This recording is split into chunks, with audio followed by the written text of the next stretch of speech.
Like that. Okay. This right here, I'm going to draw a shape around it. This, this is crazy. Okay. No fill, no out. Well, yeah, let's outline it. We don't want to fill it. Cool. This right here is the same as this over here. And watch, it's going to do it again. Doot, doot. No fill. These are the same.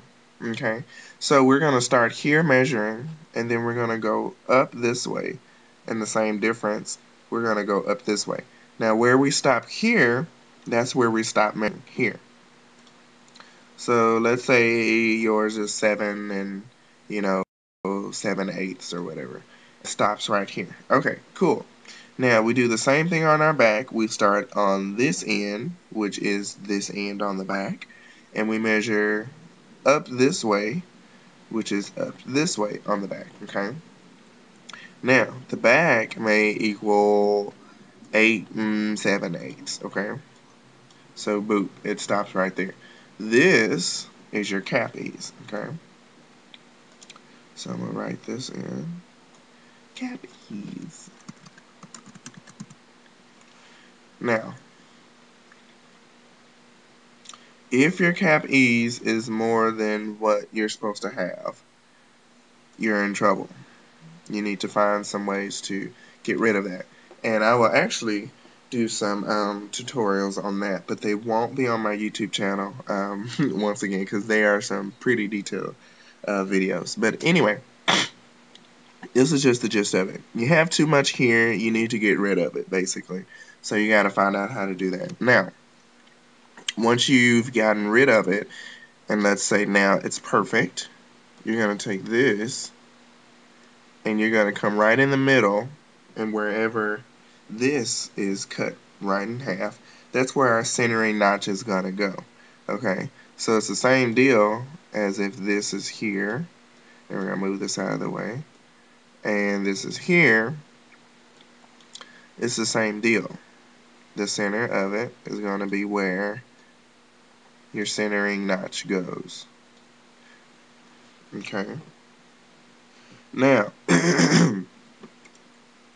once you do that, looking at this, oh, that kind of looks like that. That's so precious.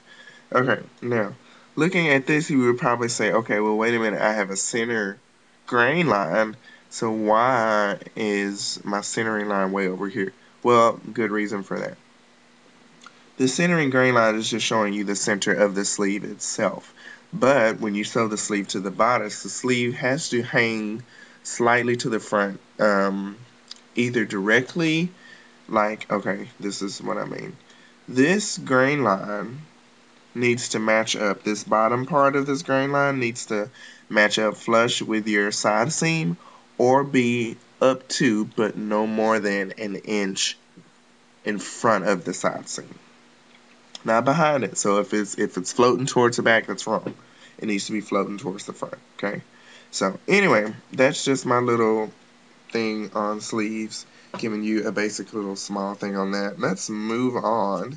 I'll be doing some more in-depth stuff on that, because I'm actually having something else come up later on, which deals with going through creating a complete basic pattern set, and you'll be able to work with me and a group of other students personally on a webinar type platform, and we'll be going through how to make your basic bodice, the front and the back, how to make the basic skirt front and the back, and the sleeve, and even we'll go into placing the lines on your dress form.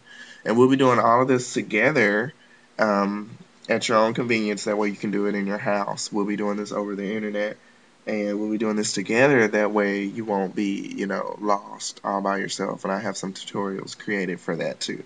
So, but these are special things. Like I said, they're not for everybody. They're only for the serious fashion design student. And I will have a way for you to contact me in order to get in on this later on. But this is something special. It's something different. It's only for a select few. So, anyway, moving on. to the other mumbo jumbo. So let me erase all of this stuff. Erase this, and all of that, this, erase that, erase this too. Oops, not the letter. There we go. Erase this, erase that, erase that, erase that. Erase that. Cool. Now, your all-in-one sleeves, kimonos, and dolman sleeves. Let me take 2 steps back first. Set-in sleeves are like the sleeve we just talked about. They're the kind you have a bodice over here and you have a sleeve over there, and you gotta connect them. That's a set-in sleeve in a nutshell. Okay, now all-in-one sleeve is where you have a bodice over here and a sleeve over there, and through pattern making or pattern drafting, you combine them together into one awesome mega supertron pattern. And so you just have one big pattern. So going back to my little scribbles here, ooh, not that one. Come here. Okay. So you start out like this, and this is a kimono sleeve. Come down like that. This, up, down, over, and go up.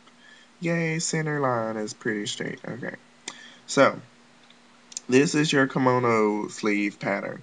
And the front and the back look very similar. Through some pattern drafting, you have to combine your sleeve with this and then draw this kind of line here. And I'll eventually make a tutorial on that too. But anyway, immediately right now, I just want to show you what that is. Now, the difference between a kimono and a dolman sleeve, let me grab this here. Basically, what you're going to do, coming from about the shoulder to some midpoint in the underarm here, you're going to split this open. So this will be your slash line, but you'll cut from this bottom area up, and then you'll stop right on the same line. You won't cut through the seam line because you need to use this as a hinge. So hold this together, slash up this way, and you can pivot it. So then, after you've pivoted it, you can get an arm that looks like this. And then you need to blend this down like that. So now that is extremely ugly. It kind of looks like an elephant trunk, but that's not the point. I did that just so you can see that, of course. So that's the difference between a dolman, which has way more arm room or reach or spread or whatever you want to call it, than a kimono sleeve. Now, also, a raglan sleeve is like what I call a combination. So I think the simplest way to make a raglan sleeve would be to make like the kimono pattern. So if you have that, you can take your kimono pattern and you can actually just slice it. Just create a design line here, and of course add your seam allowances back to it so you can sew it together. But this is basically what the style line looks like for a raglan sleeve. Now, later on, I'll have the option for you to actually learn how to go step by step with me on making a raglan sleeve. I have some tutorials for you. And it's not very hard to get it, but it is, once again, for the more serious student who wants to kind of do some extra learning on their own outside of YouTube. So anyway, this is the basic style line for a raglan sleeve, and this would be the simplest way to make one if you had a kimono pattern already. All you would do would be to slash this, add your seam allowances, yada yada.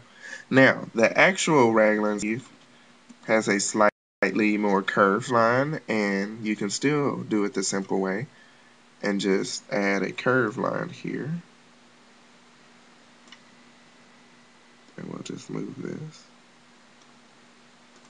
Alright, this is more close. This more closely resembles a raglan style line. And still, it's not perfect. If you want to learn, I'll give you a choice later on. But anyway, okay, so that's that. Describe that. Now, as far as exaggerated armholes, that is basically where you have your bodice and you chop into it, and you really make the armhole look really funky. So it's like taking your bodice here and maybe drawing an armhole that's like this, and so you have this really funky looking whatever. And that's basically it. Of course, there are other style lines that you could do. Um, I would even go so far as to call this a raglan. I would call an exaggerated armhole just because of the way it looks and the way you have to exaggerate the armhole, even kimonos and stuff. So exaggerated armholes kind of bridge across a couple different things. What else? Let me see. Let me grab. My shapes again. I would even do something like this, which I think would be a really, awesome looking style line. And of course, make it look nice. But that's just the gist of it. Or even something so much as what am I doing? Take this, do this. Even something like this, and then to go back and add either some gathers on that side or add some gathers on this side. So either way, there's a lot of different stuff you can do with all of this. It just depends on your imagination and your ability to execute what you imagine in. So that's what I want to start working with people more on. And I'm going to start having like a monthly webinar type club where we'll do like these 4 webinars a week.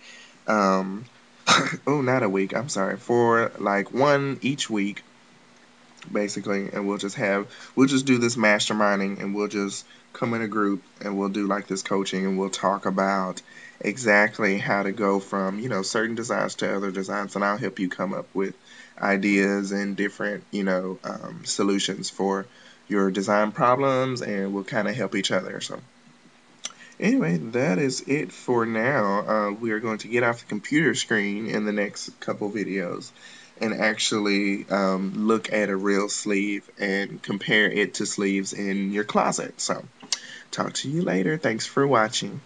Bye-bye.